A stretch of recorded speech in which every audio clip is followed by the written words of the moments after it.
अस्सलाम वालेकुम जी। अच्छा, जब से आईरिस 2.0 लॉन्च हुआ है तो आपने देखा होगा कि आईरिस में एक अपडेट आई है कि आपकी वेल्थ स्टेटमेंट में नई प्रॉपर्टीज़ ऐड हो रही हैं और अगर आप रिटर्न का प्रीवियस डाटा इंपोर्ट करते हैं तो फिर भी वो प्रॉपर्टीज़ की डिटेल के बगैर इंपोर्ट हो रहा है।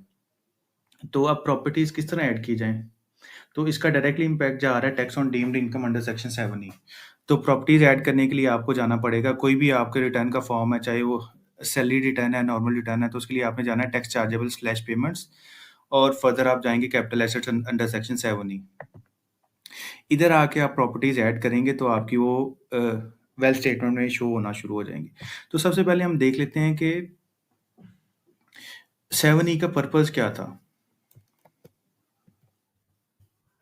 अच्छा जी, टैक्स ऑन डीम्ड इनकम कहता है कि for tax year 2022 and onwards जो भी रेज़िडेंट पर्सन है, उसने अपने जो कैपिटल एसेट्स हैं, उन पे उसने उसकी फेयर मार्केट वैल्यू का 5% जो है ना अ, टैक्स पे करना है और जो रेट होगा टैक्स का वो होगा एट द रेट ऑफ 20%, यानी कि उसने इफेक्टिवली 1% जो है ना अपनी प्रॉपर्टी का उनकी फेयर मार्केट वैल्यू का टैक्स पे करना है। लेकिन 7E में कुछ एक्सक्लूजन्स थी। अच्छा, कैपिटल एसेट लॉ लॉ कहता है कि every kind of immovable property other than, अगर मैं आपको डेफिनेशन बता दूं कैपिटल एसेट्स की, any kind of property held by a person whether not connected with the business but does not include stock in trade, ना include हो, raw material include ना हो, स्टॉक्स उसने लैदा किए हुए हैं और ऐसी प्रॉपर्टी जिस पे डेप्रिसिएशन या अमोर्टाइजेशन चार्ज की हुई है और movable assets not mentioned in 1, 2 और 3।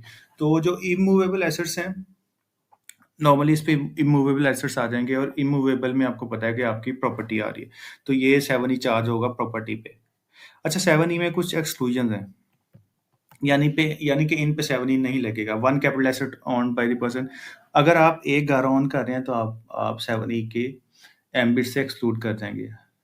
अगर आपके पास एग्रीकल्चर लैंड है और उस पे आप एग्रीकल्चर एक्टिविटी कैरी फॉरवर्ड कर रहे हैं तो आप 7E के एम्बिट से एक्सक्लूड हो जाएंगे। सेल्फ ओन्ड बिजनेस प्रेमिसेस है जिस पे आप बिजनेस कैरी फॉरवर्ड कर रहे हैं, ये बिजनेस रन कर रहे हैं और आपका नाम ATL में अपीयर हो रहा है, तो आप इससे एक्सक्लूड हो जाएंगे। इसके बाद लॉ कहता है कि कैपिटल एसेट्स अलॉटेड टू शहीद या उनके डिपेंडेंट्स जो हैं पाकिस्तान आर्म फोर्सेस के, किसी पर्सन का डिपेंडेंट जो जी फेडरल गवर्नमेंट, प्रोविंशियल गवर्नमेंट या आर्म फोर्सेस की सर्विस के दौरान जिसकी डेथ हो जाए, वार वुंडेड पर्सन यानी कि जो गाजी है। अच्छा जी, एक्स सर्विसमैन और जो पर्सनल है फेडरल गवर्नमेंट के, प्रोविंशियल गवर्नमेंट के, आर्म फोर्सेस के या लोकल बॉडीज के, जिनको सपोज करें अगर कोई फेडरल गवर्नमेंट, प्रोविंशियल गवर्नमेंट या आर्म फोर्सेस कोई सोसाइटी बनाती है और वो ओरिजिनल अलॉटी है, यानी कि उनको उनको वो ओरिजिनली वो प्लॉट जो है ना वो अलॉट हुए हैं या वो प्रॉपर्टी अलॉट हुई है, तो उन पे भी 7E नहीं लगेगा। अच्छा जी, जो ई है वो कहता है कि any property from which tax is chargeable to from which income is chargeable to tax under the ordinance and tax leviable is paid thereon. अच्छा जी, आपकी ऐसी प्रॉपर्टी है जिस पे टैक्स अंडर जो टैक्सेबल है under any other section of this ordinance. अगर आप रेंट देख लें, सपोज आपके पास एक घर है, वो कैपिटल एसेट है, लेकिन वो आपने रेंट पे दिया हुआ है, तो वो तो 7E के एम्बिट से निकल गया क्योंकि वो तो tax chargeable under any other section of this ordinance. तो उस पे अगर आपने रेंटल इनकम पे टैक्स पे किया हुआ है या रेंटल इनकम पे आपकी विथहोल्डिंग हो रही है, तो वो 7E के एम्बिट से निकल जाएगा। अच्छा जी, अगर आप एक ही साल में आपने कोई कैपिटल एसेट परचेज किया है, तो वो और उस पे आपने 236 के हिसाब से 3% टैक्स पे कर दिया परचेज पे, तो वो उस पे ड्यूरिंग द ईयर उस पे 7E नहीं चार्ज होगा, नेक्स्ट ईयर में चार्ज होगा। और सबसे इम्पोर्टेंट, अगर fair market value capital assets की अदर देन आपका वन कैपिटल एसेट है, एग्रीकल्चर लैंड और बिजनेस प्रेमिसेस है। इनके अलावा ऐसे कैपिटल एसेट्स जिनकी फेयर मार्केट वैल्यू 25 मिलियन से एक्सीड नहीं कर रही, तो वो 7E से एक्सक्लूड हो जाएंगे। ये देख सकते हैं जी, where the fair market value of capital assets in aggregate excluding the capital assets mentioned in clause A, B and C, D, E and F।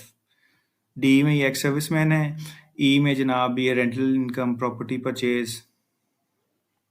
तो अगर इनके अलावा अगर आपके कैपिटल एसेट्स की अमाउंट जो है ना 25 मिलियन से एक्सीड नहीं करती, इन एक्सक्लूजन्स के अलावा भी, तो आप इस एम्बिट से निकल जाएंगे।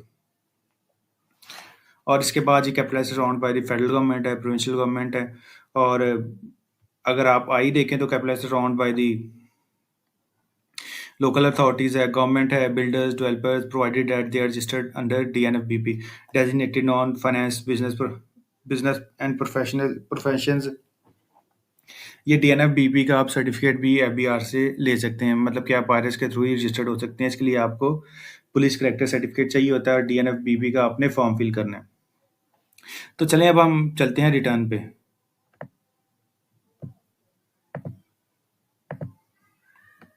तो हमें एक्सक्लूजन्स तो पता चल गई है, अब हमने प्रॉपर्टी किस तरह ऐड करनी है। सिंपली आप प्लस पे साइन करेंगे, मेरे पास एग्रीकल्चर लैंड है, मैं जाऊंगा इधर मेजरमेंट एरिया पे,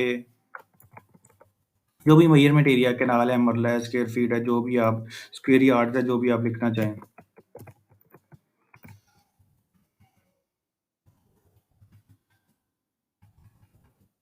इधर जनाब आप सेलेक्ट करके ऐड कर सकते हैं।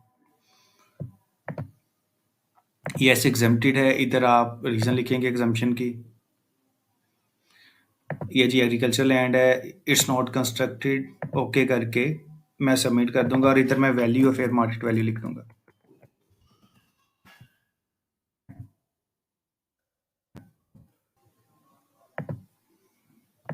ये जी मेरे ये देखें जी, जो कॉस्ट लिखी थी उस पे मेरा एसेट शो होना शुरू हो गया। सिंपली मैं जाऊंगा और ऐसे ही मैं रेजिडेंशियल प्रॉपर्टी सपोज मैं अपनी डिक्लेयर कर देता हूँ जी मरला, ये मरलाज में है जनाब, ये 10 मरला है, हाउस नंबर व्हाट्सएवर जो भी आप लिखना चाहें, और ब्लॉक एबीसी सोसाइटी।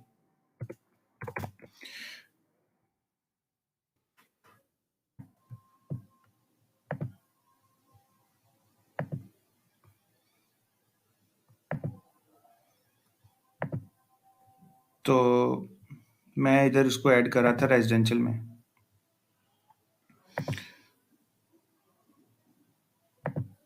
मरला था, टोटल एरिया था 10, हाउस नंबर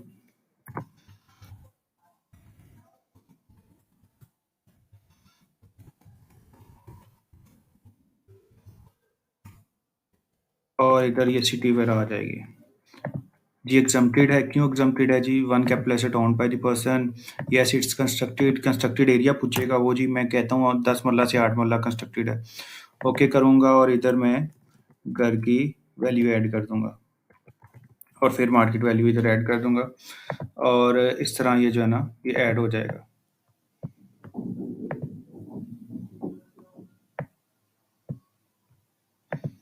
तो ये देख सकते हैं जी, ये मेरी वेल्थ स्टेटमेंट में आना शुरू हो गया। अच्छा, अगर आप टैक्स चार्जेबल पे दोबारा जाएं एंड कैपिटल एसेट्स पे जाएंगे आप, तो ये देखें आप इधर से सो ऑन फर्दर ऐड कर भी सकते हैं। अगर आपके कैपिटल एसेट्स भी हैं तो आप यस पे, इधर नॉट एग्जम्प्टेड आ जाएगा और आप जो आपकी जो एफबीआर वैल्यू है ना वो आप वैल्यूएशन टेबल से भी देख सकते हैं। मैं आपको दिखा देता हूँ एक जनाब, ये